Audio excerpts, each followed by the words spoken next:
секако дека нема да дозволи. Неколку криминалци, еден суетен новинар и да ме извини ЛГБТ заедницата, еден педер, да симнат оваа влада од власт. Не. Шокантната изјава на премиерот за криминалци, суетни новинари, идиотски изјави и педери ги возбуди духовите на јавноста и повреди многумина, без оглед на безуспешните обиди на владината пропаганда да ги релативизира неговите зборови.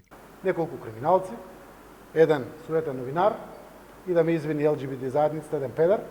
Ако е факт дека засега само 2 лица се во притвор, дали премиерот знае уште колкумина криминалци се вмешани во аферата? Ако е така, зошто не ги кажа на јавноста? Кој е педерот како карактерна особина, а не како лице припадник на сексуалните малцинства? И ако јавноста смета дека премиерот мислел токму на еден од 20 притворени кои сигурно влегуваат и во графата криминалци, дали тогаш може би лицето наречено педер е некое сосема друго, а не познатиот шоумен, собственик на телевизија и владин партнер? Дали упорноста на еден новинар да ја покаже на јавноста големата слика за мега скандалот рекет го прави суетен? И каква е таа идиотска изјава на специјалната обвинителка? Во македонскиот правопис зборот педер никаде го нема како објаснување за карактерна особина. А ако премиерот сакал токму во тој правец да се изјасни, зошто тогаш однапред се извинуваше на ЛГБТ заедницата?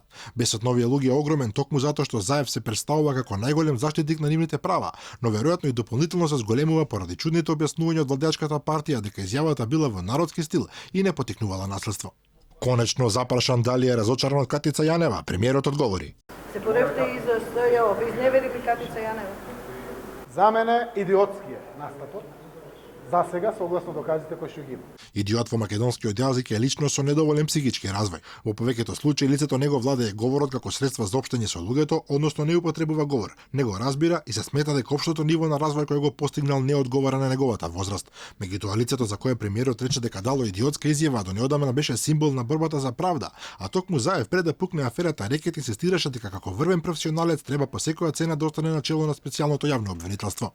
Бидејќи разликата меѓу врвен професионалец и човек кој дава идиотски изјави е огромна, можеби премиерот би требало да објасни како за толку кратко време успеал до таа мера да го промени своето мислење, бидејќи сепак е во прашање институција од огромно значење за правниот поредок во државата.